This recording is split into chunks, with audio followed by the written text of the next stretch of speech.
All right, here we go, folks. It's voting time. Discussing and voting. So you will note that we have a bunch on here, and then we have a bunch for tomorrow that have been added. Kind of just threw a lot at it, and we'll see what we can get done. In general, the budget's got to get done. That's it. So we'll do what we can do. All right.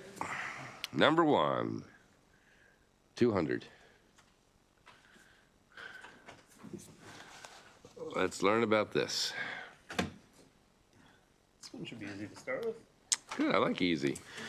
Senate Bill 200 is a departmental from the supplemental retirement plans. The bill would rename the program, striking the reference to teachers, which has caused some confusion among state employees.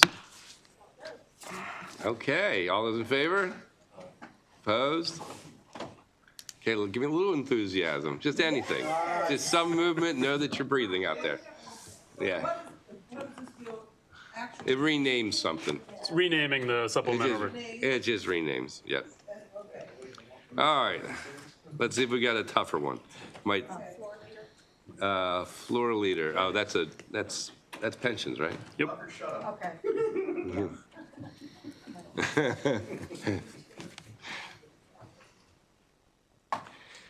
All right. 278. So this one not so easy. Not so easy. You should have a reprint on your desk in addition to some other materials from. Is this part of the package that he's put together? This is part of the package, yeah. Some of these bills have, I think, already passed and are on their way. Triple It's E. all remodeling, redoing things that involve service members. Modernizing and trying to make, as much as possible, consistent references to various military terminology related to state benefits. There are some amendments that What's the the sponsor substance submitted. of this bill? The sponsor has indicated that generally the bill should not be making any substantive changes. The one thing where you may see some substantive impact is related to the definition of veteran. The bill definitions, and you have on your desk an attachment because it's kind of a complicated nested definition in federal law. The definitions being used would be clear that public health service and NOAA veterans are included in the definition of veterans. So to the extent that there's an interpretation that that is not including the terminology used, those individuals would be added.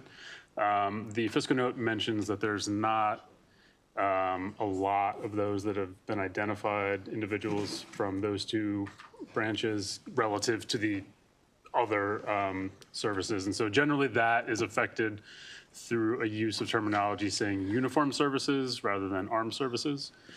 The sponsor also had submitted some amendments taking some sections out of the bill for further interim review because just wanted to make sure that there were no unintended consequences. There also were a few places where the sponsor submitted amendments where related to the nature of a discharge, there was specificity related to it being an honorable discharge.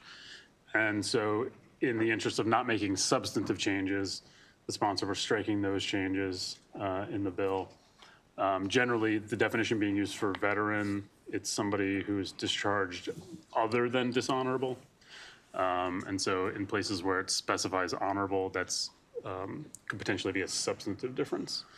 The bill is also striking, initially as introduced, it included revisions to the state personnel and pensions military service credit provisions.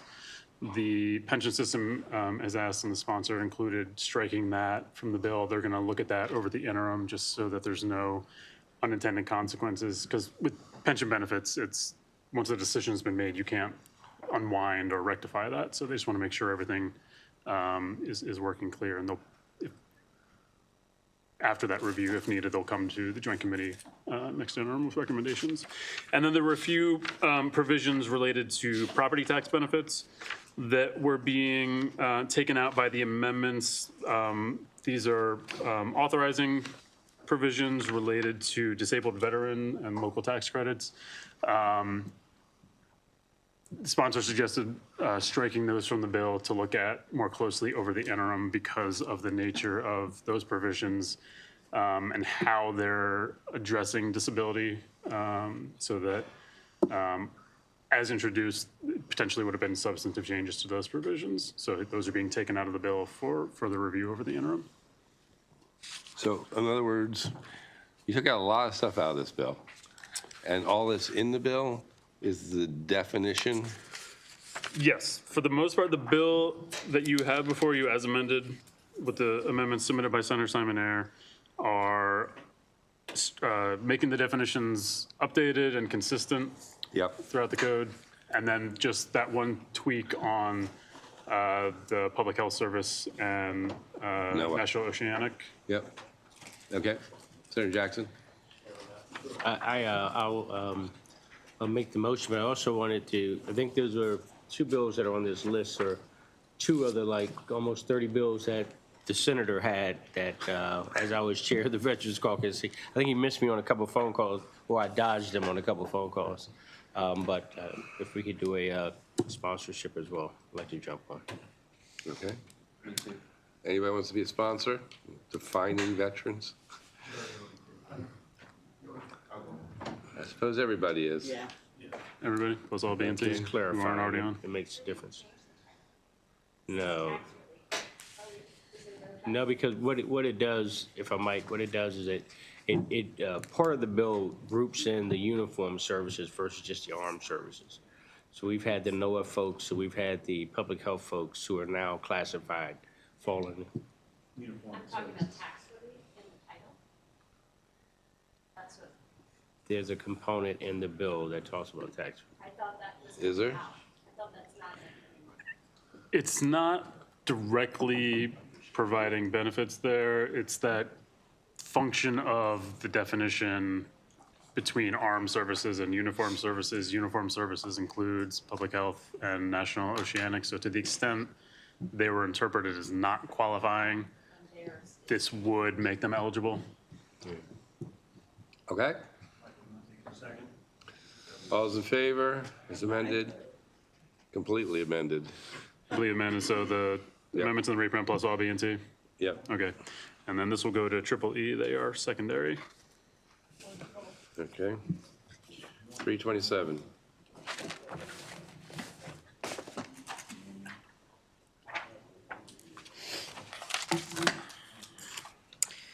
Senate Bill 327, you guys do have a reprint on your desk. It came in as authorizing, remains authorizing, for local governments to enter into owners of real property for a pilot for property that's being used for rental, affordable rental housing. Initially, the bill came in with a requirement that at least 50% of the units would remain low income. The amendments bring that down to at least 25%. But if there is an agreement to do higher, then that's not prohibited.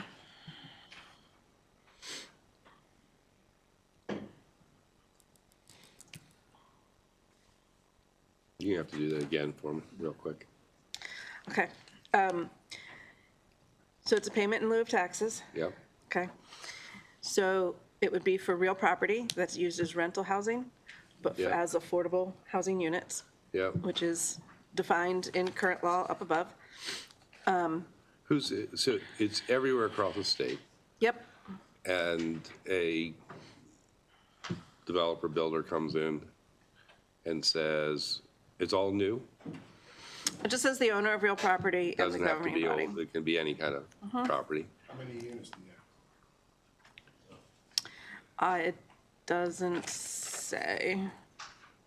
It just specifies that at least 25% of the units need to be About four? classified as, No, I think it's multi-units, I think it's more than that. I see what Erica sees when it says real property that is used, so not specifying like how many units are we talking? Yeah, that doesn't, Right. right, I'm having the, I mean, it's gotta be of Unless- some number before, I gotta look at the, yeah. it refers to the If you got definition. three units, it's, 3 units on the calculator. well, I mean, you could get 20, you could say, what, 25% you can do of it? more. You could, Oh, I guess 2 out of 3. yeah. It's, I can look at the definition under land use, but that's in here. That's already included. And Yeah, so- I don't see anything that says how many units total. right, okay, so that's a hold right there for that. We need to get a number on that, I think. Would you agree, Senator? Well, I can explore that, but this is mostly used to, the purpose of the bill is to help naturally occurring communities and to help developers finance these deals so that they don't go away from being affordable housing. Sure. It's enabling legislation for each county to determine. So that's what it Enabling. is. I can't tell you the number of units, but as it has always been described to me, is like these are multi-unit developments. I got you. Conceptually, I hear what you're saying. I'm just saying a multi-unit is the 2. But I mean, bigger, Yeah, bigger. I get the intent. Can we get a number? Can you Yeah. get somebody to come up with a number? Okay, we'll hold that for the moment. Now we can beat up on Senator McCrae's bill, 341. AKA Ferguson.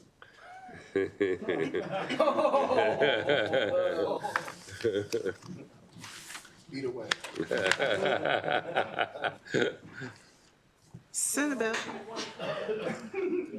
Bill 341, Three, I don't know if that's true, but I'm gonna use it, okay? Senate Bill 341 gives Orioles Foundation authority to conduct raffles at every home game. Tickets can be sold electronically as well. There are 2 amendments to this bill. The amendments. so it's electronically only when a game is occurring Yes. during the hours that they're there? Right, correct. And it will be awarded To the at the end of Seventh those Amendment. hours? I don't know when it will be awarded, but I do know that, Or determined? yeah, determined. It will be determined at that specific game, because that's the game, that's the game. Okay. Okay, sorry, you can keep going. So amendment number 1 clarifies the boundaries of where the raffles can occur Yep. to include just the stadium complex. Not pickles? No pickles. And it requires age verification to ensure that the buyer is 18 years old, at least 18 years old. And amendment number 2 sunsets the bill after 3 years. Everybody good with that as amended? Sure. I know that it already has like a setup of where the money goes, right? Good things everywhere, Good nonprofit. good nonprofits, all right. All those in favor as amended? Aye. Senator McCrae. All right, I don't know why I put this on here, but I did. 516, Because you love me. that's gotta be the only reason. For the kids. For the children. Always is. Okay, this bill, no amendments have been brought to my attention, so it's in your bill binder on your computer. It does 3 things. First, for purposes of personal property that's used for daycare centers, family child care homes, et cetera, there is currently an exemption that the personal property is not subject to taxation. That would just be a local revenue source. This bill adds what is called a large family child care home to the list that would be the exemption. Currently, it's just a family child care home. The difference is the number of kids that the provider can serve. And this affects the revenues of the individual jurisdictions, and it doesn't have any effect on us? Correct, there is no personal property tax at the state. This provision is not enabling. The remaining exemption. two are. Do they go in? What's that? Does they go in? Yes. I don't see MML. Okay, you said there are other provisions? Yep, so the two other things that it does are enabling. But it is enabling that these are existing programs, also adding large family child care home, so hitting slightly larger facilities. It is also removing a limitation as to the age of the building. Current law, the building would have to have been completed after 1987. So by removing that provision, buildings that are older than 1987 will become eligible for this, as well as if they're large. It also changes the maximum of what the credit can be from $3,000 to $10,000. The second one is another optional tax credit. This is for the portion of larger, mainly that's like, a business who has a daycare attached to it. Does the same thing of adding a large family childcare, deletes the building completion date, and sets a cap of $10,000 for the amount of the credit. And that is it.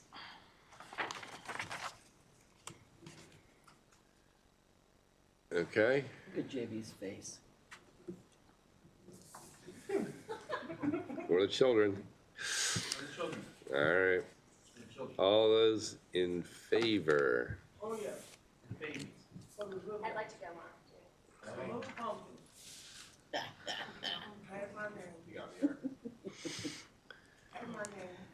All right. Anybody wants to be on, raise your hand high. Oh my gosh, I'm so slow at this.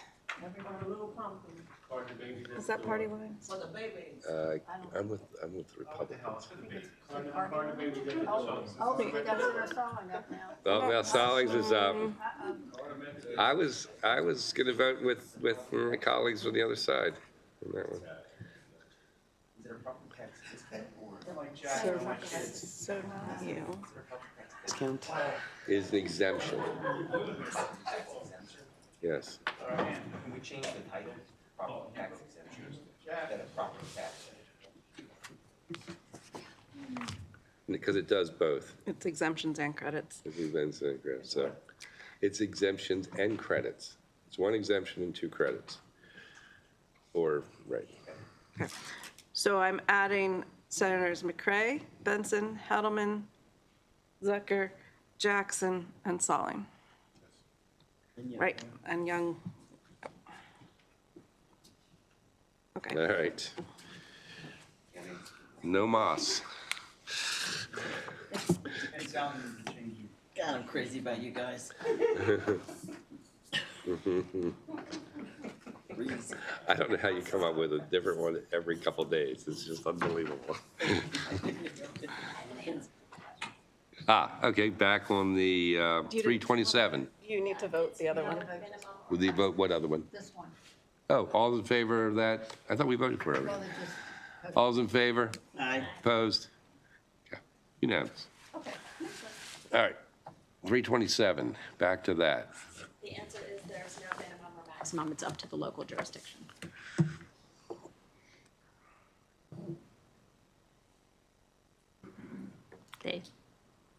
Because it's really enabling, No, I get it. yeah, they get to determine.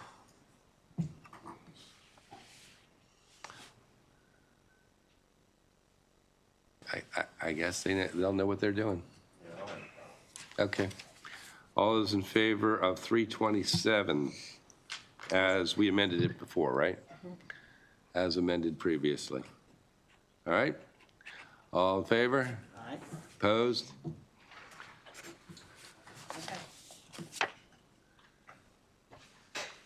You sure?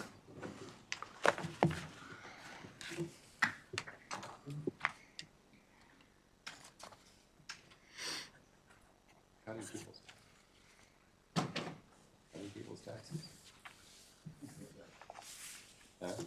was just saying, all right,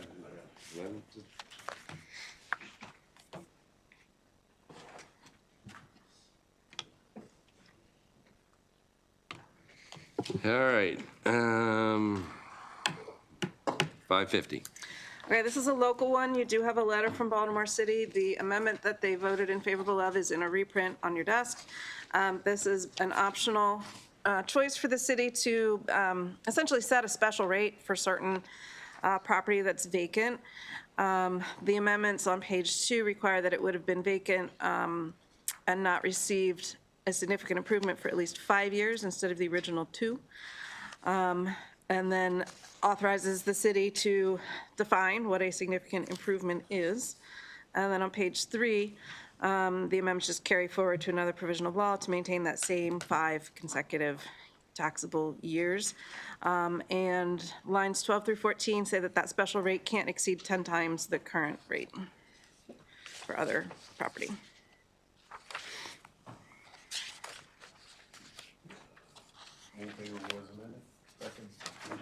All those in favor? Aye. McCray. All right.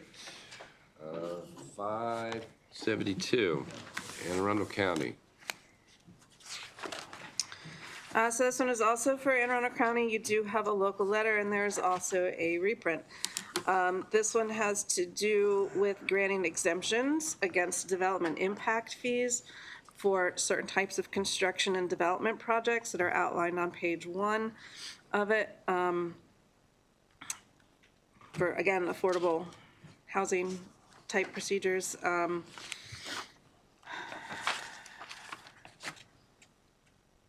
And that is the amendment.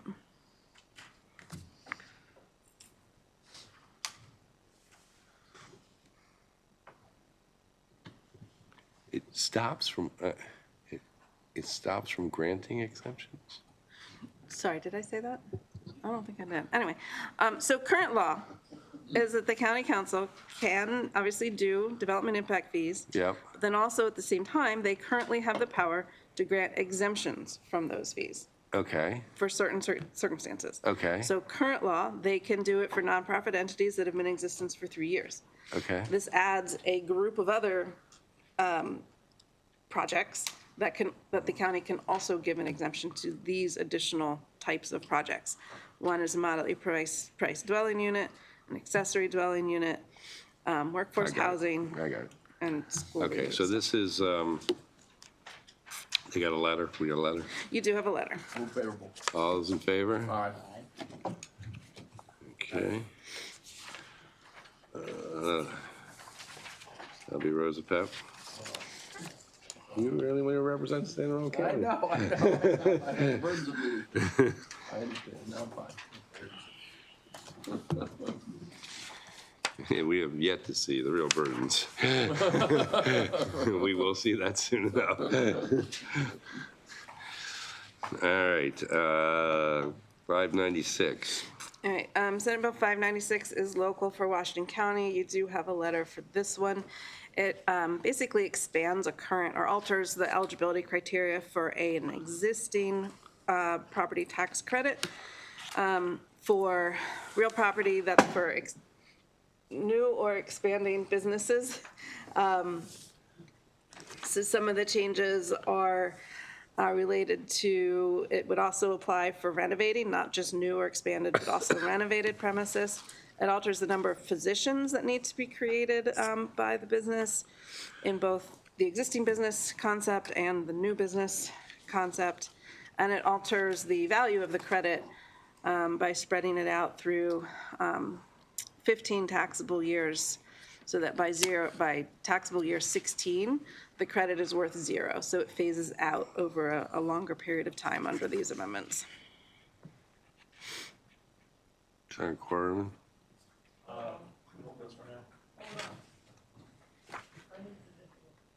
Okay. Hold it is. So, Senator Benson made the motion. Very good. 598. 598, you also have a reprint on your desk for this one. Also, the topic of low-income housing tax credits.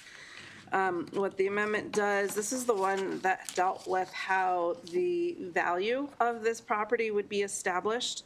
What the amendment does is it returns it to current law of how SDAT currently does it, and would require that within 30 days of closing on these types of projects, that the Department of Housing and Community Development needs to notify SDAT that a property has been awarded the federal low-income housing tax credit.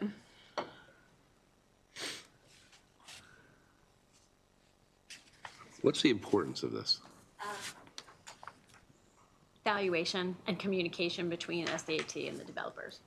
And this was an agreed upon, everybody could live with this. This is agreed upon to help the processing of the land valuation was taking a really long time, and there were lots of concerns about how they were doing it, and they all believed that this will be a good step to getting. And they all, meaning They- SDAT and the Correct. development community? Yes. Yep, Maryland Affordable Housing Coalition and SDAP. Okay. Senator Quarterman? I think I might answer. Is this matches the amendment in the House? Is it the same? I believe so, I'm good. yeah.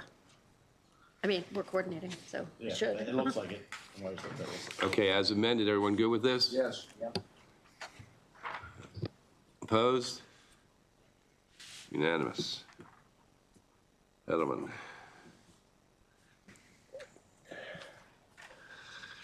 I think we should skip this next one. Had too many witnesses on one or the other, on the BRFA. That was something else. That's what I was saying. Yeah. You know what, yeah, let's pass this on, crossover day. Lesson. The hard law that we do. The 623. 623. Local bill, you do have a letter. This is a bonding authority bill. How much do they want?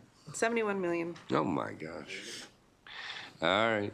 All's in favor? Aye. Opposed? Can I take it to the floor? If you'd like. Refer it back to me.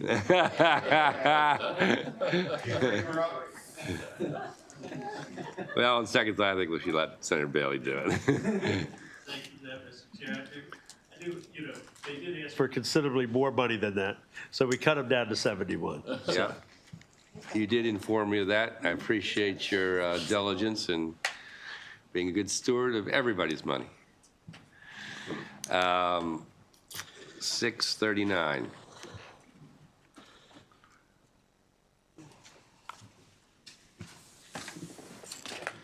$639, this is a local bill for Garrett County. We do have a letter. The bill exempts specified contracts and vehicle purchases by Garrett County from an existing requirement to advertise if the contract is going to exceed $50,000. Okay, we good with this? You know what? Somebody's been quiet for a long time over there, Senator Solling. You're getting this one. All those in favor? Aye. Opposed? All right, y'all are gonna have to help me now. We got some, I keep putting in these bills and we need to figure out what we're gonna do with them.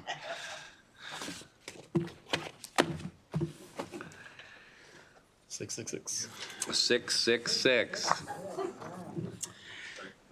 This bill requires the governor for fiscal '27 through 2032 to include annual funding in DHCD to be used for eligible community action agencies.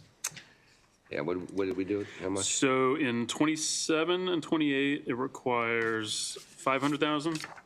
It doesn't start till 2027. 27 is the first year. 27. 27 and 28, 500,000, $1 million in fiscal '29, $3 million in fiscal '30, 5 in fiscal '31, and 7 in '32. Okay. All right, so I've got these two bills. We've got the community action councils who provide poverty services in most of our communities, and the Boys and Girls Club. who we all know are doing a tremendous job all over the state right now. And I think both of them came to me saying, look, I understand things are tough. They want a lot more money, to be honest, both of them.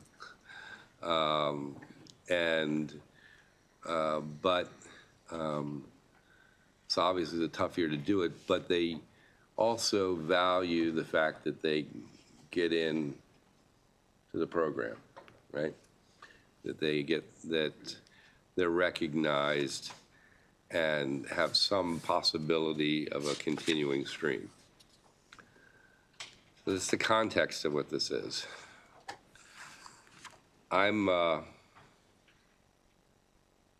We can't do the out years the way they are on here. But what is it again? How is it? 5, 5, 27, 28, 5, 5. 500, 500, 1 million. And then that's when it goes up. That's when it goes up.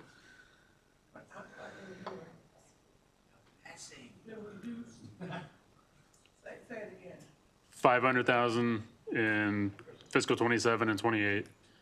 Then it goes to 1 million in fiscal 29, and then up from there in the out years. So I have a gut. Sarah Hellman, you have something to say? Well, I just have a question. I mean, look, I'm a huge fan of community action agencies, and they're really important in my county, and I think they're really important all over the state, and they're going to become even more important, I think. But I guess the question is, how are we going to deal with this? I mean, I had a hearing just 30 minutes ago about behavioral health crisis clinics that had been relying on $5 million for the past 3 years, and the bill says for the next 3 years they should get $5 million. So I guess, on its face, I'm all for it, but how are we going to deal with similarly situated, really important needs? Like this. We're going to talk about it and try to decide. I mean, this. Yeah, so I had a conversation with Chairman Barnes earlier. And obviously, we're cooperating in every way we possibly can. And he said at this point, I think he was down to a couple million that he's passed out already in mandates. We've passed out, I think, I didn't go back and actually look at it, but I think we've passed out probably close to 5 or maybe 6 already. We need to sort of probably pick a number in here. But the reality is that whatever we pick, sadly, we have no idea what is going to happen before us. For those of you who didn't see, I should probably just take a minute on this. The revenue write-down came. It was over 2 years, 107 million the first year, 240 the second year, so just about $350 million. It was recognized by the Board of Revenue Estimates as pretty much solely related to things going on in Washington. And they pointed out that it was largely about the loss of jobs, and they're anticipating 30,000 loss of jobs over the next several years, and affiliated contracting and the monies associated with that. What was not included in that were things like the effects of tariff increases and what that may mean. What also was not included, which they don't normally do in their analysis, the potentiality of the loss of grant monies and federal dollars coming to the state, including Medicaid, which is the biggest one that we're all worried about, and SNAP. So even if it isn't included in revenue estimates, we can assume there's going to be a lot more issues. So this is all the context. We have no idea. It's just, we'll keep doing our best. I think we need to be conservative. And, but I think it's also important that we really try to protect our values, particularly, as Senator Hedelman mentioned, some of these values are the folks handling issues, poverty issues, real human issues that could theoretically get worse under the circumstances that we're potentially looking at. So, Senator Rosebach. Thank you. I agree with everything you said. I did want to ask, though, on these two, to what extent is the mandated funding related to, what are they going to use the money for, I guess my question is, how much do you really need to plan out years in advance as opposed to you're providing services now? Yeah. I mean, look, neither of them, well, two things have been happening, and they're in different ways. They do not have a stream right now. The Boys and Girls Clubs have been asking for throughout, ever since COVID primarily, and have had an extraordinary expansion all across the state. For a while, we were getting, well, the Boys and Girls Club of this county needs to do this to set up another shop there, and in this county, another shop there. And I basically said, and we're sort of coming to the end of that period, in my mind, and basically said to them, you need to have sort of a centralized organizational request. I see, that's where it came from. Right. The community action councils have never had, interesting enough, it's fascinating, although they get money that's associated, they get the federal poverty programs run through them. We've never had like a absolute line for them every year. You know, ever since COVID, again, they find that their needs have gone up. They got some good money then, but now they need to keep continuing the services, and they feel like they still have issues. Gotcha, okay. That's helpful. I guess my own view would be, and we had discussions of this when we passed question 1, in terms of mandates, no mandates, given that we now have the ability to have much more impact on the budget year to year. I would be inclined to not mandate, and to, if we want to do money in the coming year, we do money in the coming year. We balance it out as we're looking at all the other short-term issues, and not build it. All the mandate does is it builds it into our structural deficit, number one. And number two, it creates an expectation that we may not be able to meet. And so I think for both those reasons, I would not make them mandates. Well, I think it does a third thing. It creates an expectation that there is a commitment to them. Yeah. That's right. I mean, and you can look at it in two ways. I know. As something that may not be met, and they certainly would need to understand that.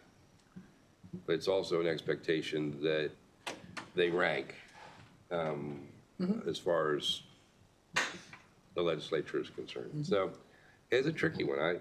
There's no question about it. Any other thoughts? Not a lot. Well, I certainly don't want to go, if we do a mandate, I certainly don't want to do more than a couple years. But I'm going to hold this. Let's think about it overnight. We'll be back tomorrow. Okay. And we'll talk about it some more then. Same on 880. You want me to comment? If you're out, sure, you're welcome to. Now, I first, both of the folks that you're talking about, significant organizations. I'm gonna lean in and speak to the CAP Center piece of it. Like they in the July cuts that happened at the Board of Public Works, they were one that received a drastic cut. I remember getting on the call with you in reference to like this should be a priority, the people that they actually help, and like making sure that we prioritize. So I do think that respectfully, the executive team, when they did make that cut in totality, 100% of that reduction like they sent the message, and I think that we're also sending a message to our respective CAP centers. I work close, lock hand in hand with the Boys and Girls Clubs and like the impact that is happening and the city specific. The one that Tori, former Ravens, is partnering with the Boys and Girls Club. So like I understand the impact that has happened, but like I can see where the CAP centers, because I chaired the committee that got cut. The cut actually took place at the Board of Public Works, and like the frustration, the challenge, and like the impact of the population that is happening to. So Fair enough.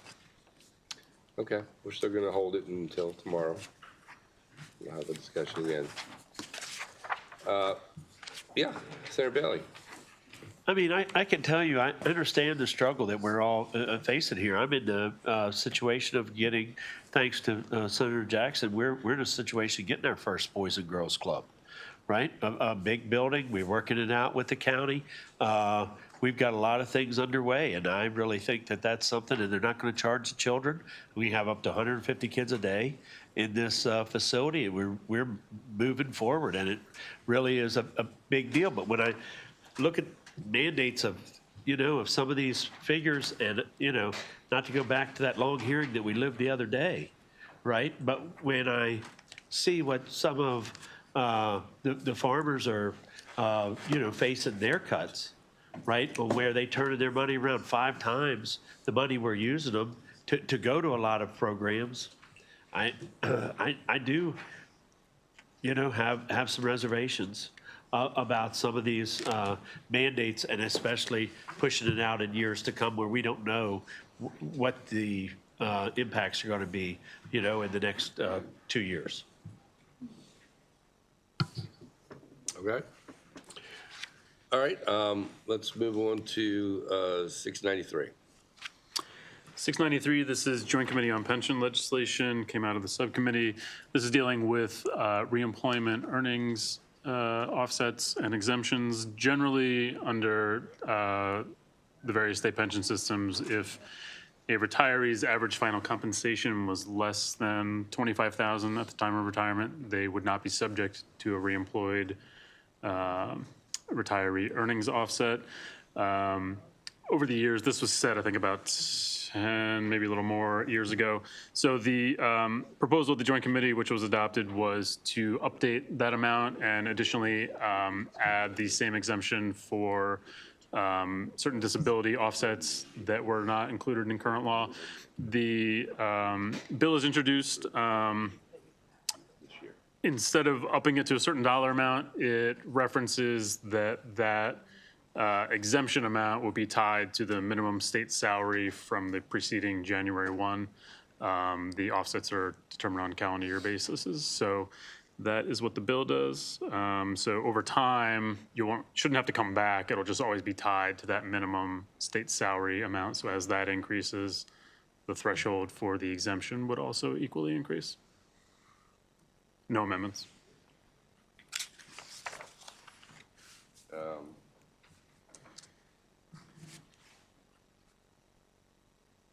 Pensions Committee? Good? All right. All those in favor? Aye. Opposed? Okay.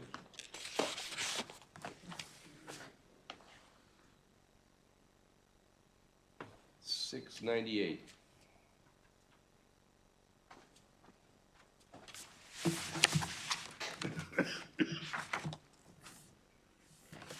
Senate Bill 698 is a local Washington County bill that provides a state sales and use tax exemption over a 10-year period for the sale of construction material or warehousing equipment purchased by a person solely for use in a target redevelopment area in Washington County.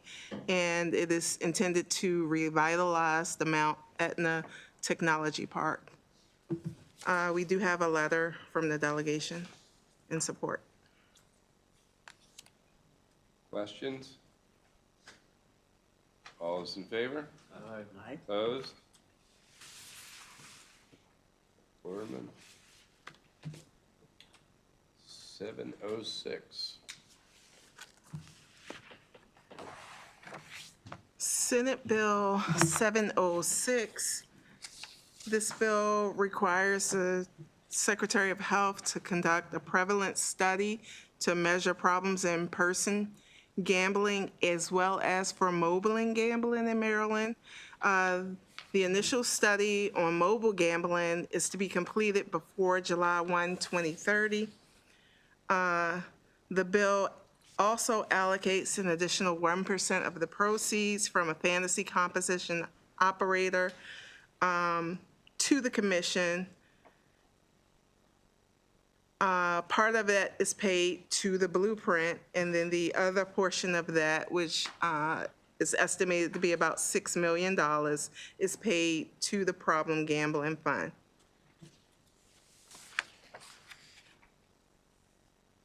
Question? Senator? We have a lot of gaming bills before us. Some of them are good bills. They're attractive for a variety of reasons, for competitive reasons. People are going out of state because we need the money. So I think it's necessary that we do a study concurrent with any new gambling bills we move. Senator Benson? I could not agree with her more. Mr. Chairman, this is heartburn for a lot of people everywhere I go. This whole issue of gambling. I don't care if it's the lottery, whatever it is a problem. It was a problem from the very onset when this whole issue of the lottery was up for discussion. People were led to believe that the money that would be raised would go strictly, I don't have to tell you, you know the story, go to education. I put my name on the bill. I'm telling you. Then what they didn't read was the fine print that said after 5 years, it goes somewhere else. Well, I think it was the general fund or something. But I think this study is just extremely important, and I think it will bring some relief to all of us in this room who are constantly badgered about gambling. And I agree 100%. And thank you all for putting this bill in. Excellent. Any other comments, questions? All those in favor? Aye. You can add names. And add my name, please. Yes. Raise your hand if you want your name added. Almost everybody. Okay.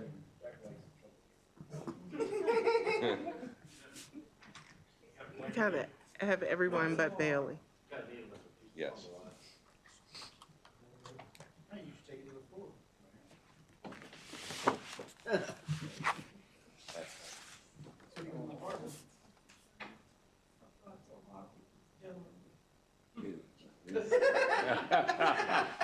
We all do.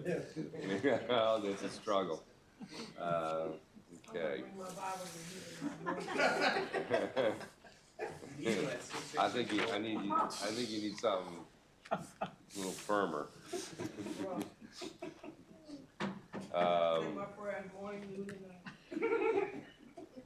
708. Senate Bill 708 requires rather than authorizes a sports wagering licensee or operator that advertises in Maryland to contract with a licensed independent evaluator to evaluate and rate the sports wagering content. There is an amendment that came in. The amendment, currently there is only one known entity that would fit the description of this evaluator. So the amendment that came in makes it contingent upon, makes this whole section contingent upon at least three entities being issued this license. And it also adds the Senate President as a co-sponsor. That's cheating.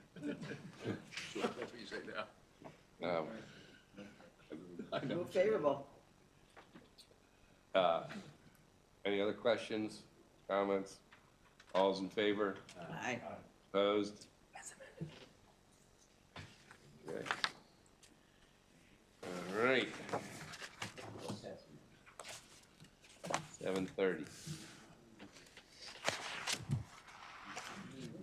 Senate Bill 730 is a local bill, and there is a delegation letter.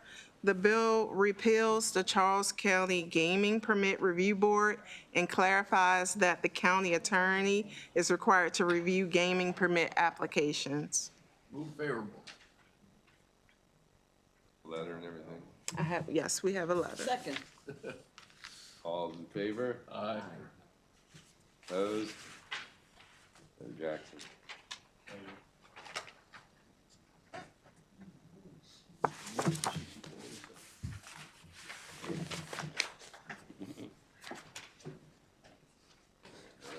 What we got?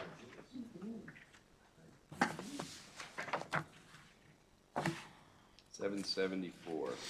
All right, you have a reprint on your desk for this one as well. These amendments were offered by Senator Hershey. As initially as it came in, it was going to set up a different valuation for rural broadband services.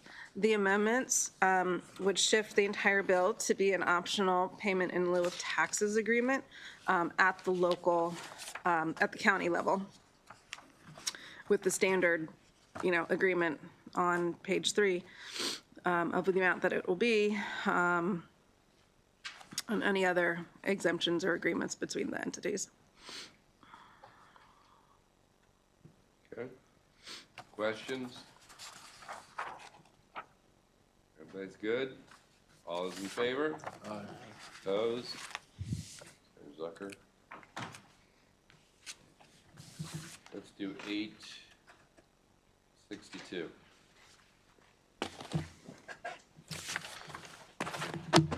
Senate Bill 862, this is a Joint Committee on Pensions bill. Bear with me, it's simple yet complicated. So the bill would repeal the administrative fees that are used to fund the system. So a number of years ago, the system switched from funding itself by drawing down funds from the trust as part of its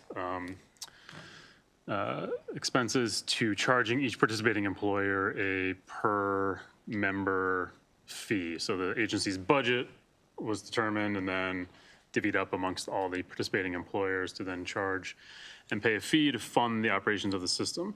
Over the years, this has been proven to be overly burdensome and complicated. Over the interim, DLS, DBM, and the agency met to take a look at this, and the recommendation to the Joint Committee on Pensions was to repeal administrative fees and fund the system by using the contribution rates. So going forward, beginning in fiscal '27, the rates that will be determined later this fall, the normal costs will include an additional component that is representative for the funding needs of the system.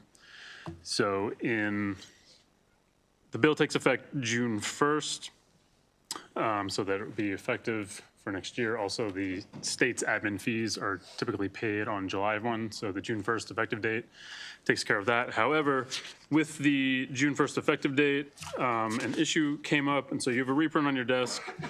There's an amendment on the last page, just clarifying. So for the local employers that are paying the administrative fee, they pay in 4 installments, the 4th of which is due on June 1 of each year. So the amendment you have, which was adopted conceptually in the subcommittee that you have before you, would just clarify that the June 1, 2025 payment is still due despite the repeal of the statutory provisions for the administrative fees. Going forward, the administrative fees would not be collected. It would be part of the normal cost rate. Now, I mentioned this in subcommittee and a joint committee, I do want everyone to be clear.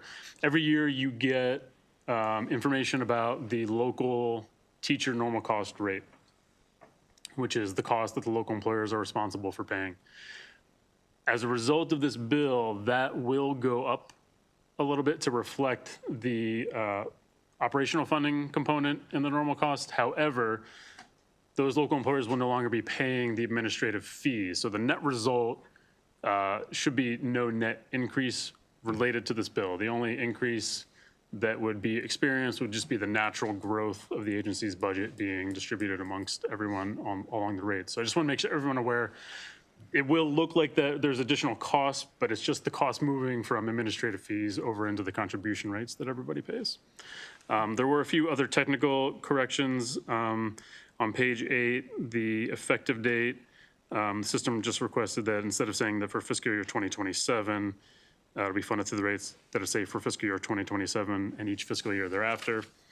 And then the system's actuary on page 2 had just requested a technical clarification that it is a generally accepted actuarial method for determining the rates. All those in favor as amended? Aye. Opposed? Okay. 849. Another one of my specials. 849. I think. 849 would increase the required funding for the Volunteer Firefighter Innovative Cancer Screening Technologies Program from $500,000 yearly to $3 million. Additionally, the bill would authorize the use of up to 20% of the program funds to support academic medical centers in analyzing program outcome data for improving the effectiveness of the clinical utility of the screening funded by the program. So was this, I can't remember, was this in a mandate? This is an authorization. So the current law says the governor may include at least 500,000, and the bill changes the 500. So under the bill, the governor may include it. They clearly need the money on this. They're only hitting a small portion of the firefighters. But just when I had made an early decision on that, it was going to be tough to expand the program. But if the governor so chooses, he can. Sure. Yes. That's why I just want to clarify. So the current law does not exist? No, it's been going on for a couple of years now. Current law does exist. Current law is a May. May, and so this 500,000. changes it to shall. No, this So what- changes the 500 to 3 million, the target. It's a number. It's the number of the number. authorization. That's That's what, right. thank you. I got it. Thank you. Okay? All those in favor? Aye. Opposed?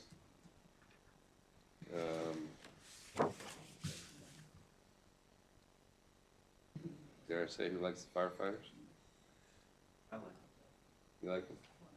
Okay, you do it. You stepped up. Yeah. All right, so, and I'm just gonna hold the one on the bottom. I've been sitting here thinking about how to deal with this. I think what we're gonna do, because, as I said, I had that conversation with